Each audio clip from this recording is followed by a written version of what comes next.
방사선 사고 중대재해 처벌법 적용, 사업주 책임? 아니, 이게 내 책임이라고? 깜짝이야. 중대재해처벌법, 비파괴검사 업체도 예외가 아닙니다. 비파괴검사 업체에서 발생할 수 있는 방사선 피폭 사고는 중대재해로 이어질 수 있고, 이런 경우 경영 책임자는 형사처벌도 받을 수 있습니다.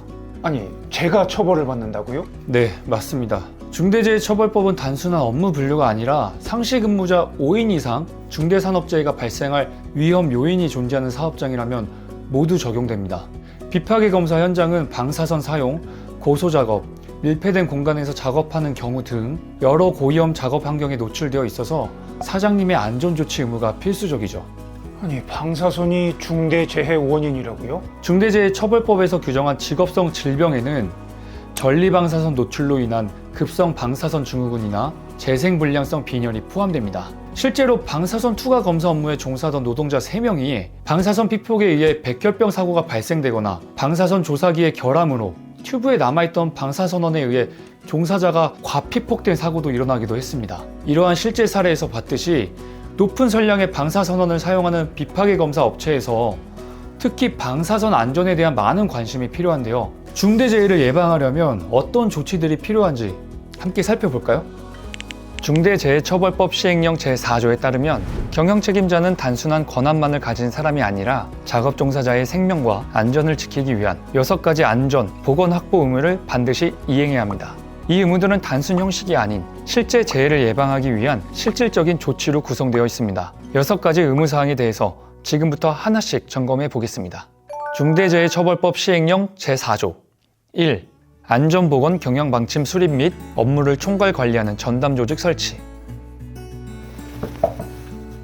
우리 사업장은 방사선 관련 안전 방침 같은 게 따로 정해져 있나요? 글쎄요. 그런 건 본 적 없는 것 같고 물어볼 전담 부서도 딱히 없는 것 같아요. 사업장의 안전보건 경영방침은 전 직원이 방사선 위험을 인식하고 안전하게 행동할 수 있도록 이끄는 핵심 기준입니다. 상시 근로자가 500인 이상인 사업장이라면 사업장은 해당 방침을 명확히 수립 공표하고 전담 조직을 설치하며 전문 인력과 관리 체계를 필수적으로 마련해야 합니다. 방침 없는 안전은 존재하지 않습니다. 사장님, 지금 바로 안전관리 체계부터 점검해 주세요. 2. 사업 또는 사업장의 유해, 위험 요인의 확인, 개선에 대한 점검. 여기 가이드 튜브가 뭔가 이상한데요? 제대로 고정도 안 되고요. 그거 별거 아니에요. 그냥 작업 금방 끝나니까 진행하시죠. 안 됩니다. 장비의 작은 이상도 방사선 작업 환경에서는 치명적인 유해, 위험 요인이 될 수 있습니다. 작업 전 장비의 외관 상태와 작동 여부를 꼼꼼히 점검하는 것은 기본 중의 기본. 이상 징후를 발견했다면 즉시 작업을 멈추고 개선 대책을 마련하고 조치해야 합니다. 사장님, 그 정도쯤은 괜찮다 라는 안일함이 중대재해로 이어질 수 있다는 사실 잊지 마세요. 3. 재해 예방에 필요한 예산의 집행 및 용도에 맞게 집행. 안전관리자님, 이 전자시 선량계 경고음이 거의 안 들리는데요? 이 정도면 새 장비로 교체해야 하지 않을까요? 우리 예산이 빠듯해서 새로 구매하기는 어려워요. 그냥 조심해서 기존 장비로 작업해야 될 것 같아요. 방사선 측정기와 같은 안전장비는 단순한 장비가 아니라 생명을 지키는 최후의 방어선입니다. 정상 작동하지 않는 장비를 그대로 사용하는 건 사고를 방치하는 것과 다르지 않죠. 사장님, 안전을 위한 예산은 비용이 아니라 투자입니다. 사고를 미리 막기 위해서는 예방 중심으로 예산을 편성하고 반드시 실질적인 안전 확보에 쓰일 수 있도록 운영해 주세요. 4. 종사자 의견 청취 절차 마련 및 개선, 이행 여부 점검. 사장님, 이쪽은 출입 통제도 없고 장비 위치도 너무 협소해서 위험해요. 작업자 동선도 겹쳐서 사고 날까 걱정됩니다. 맞아요. 제가 계속 말씀드렸는데 사장님께서 바쁘니까 그냥 진행해 이러셨잖아요. 지금 개선이 너무 시급합니다. 그게? 현장의 작업자들은 가장 먼저 위험을 느끼고 가장 정확하게 문제를 파악할 수 있는 안전의 최전선에 있습니다. 그들의 목소리를 듣지 않으면 중대재해로 이어질 가능성은 더욱 커집니다. 비파괴 검사처럼 고위험 작업이 많은 분야일수록 종사자의 의견을 정기적으로 청취하고 개선 사항이 실제로 이행되고 있는지 주기적으로 점검해야 합니다. 사장님의 작은 관심이 큰 재해를 막을 수 있습니다. 듣고 반영하고 점검하는 안전 문화가 중대재해를 예방하는 첫 걸음입니다. 5. 중대산업재해 발생 및 발생할 급박한 위험에 대비한 매뉴얼 마련.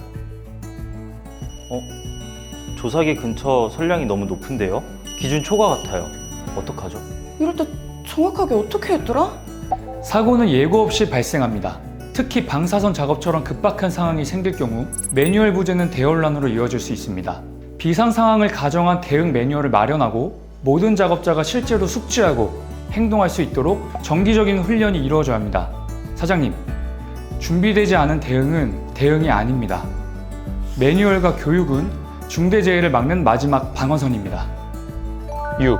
도급, 용역, 위탁 등의 안전 및 보건 확보를 위한 조치.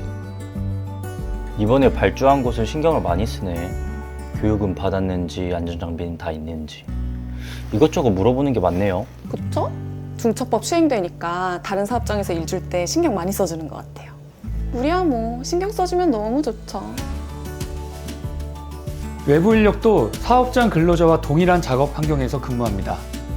도급, 용역, 위탁 등 외주 인력에게도 동등한 수준의 안전교육과 보호 조치는 필수입니다. 외부 인력도 우리 사업장 근로자처럼 안전하게 보호해야 합니다. 네, 사장님. 지금까지 중대재해를 예방하기 위한 6가지 의무사항을 함께 살펴보았는데요. 네, 이 모든 게 안전한 작업을 위해 필수적이라는 것을 알게 됐네요.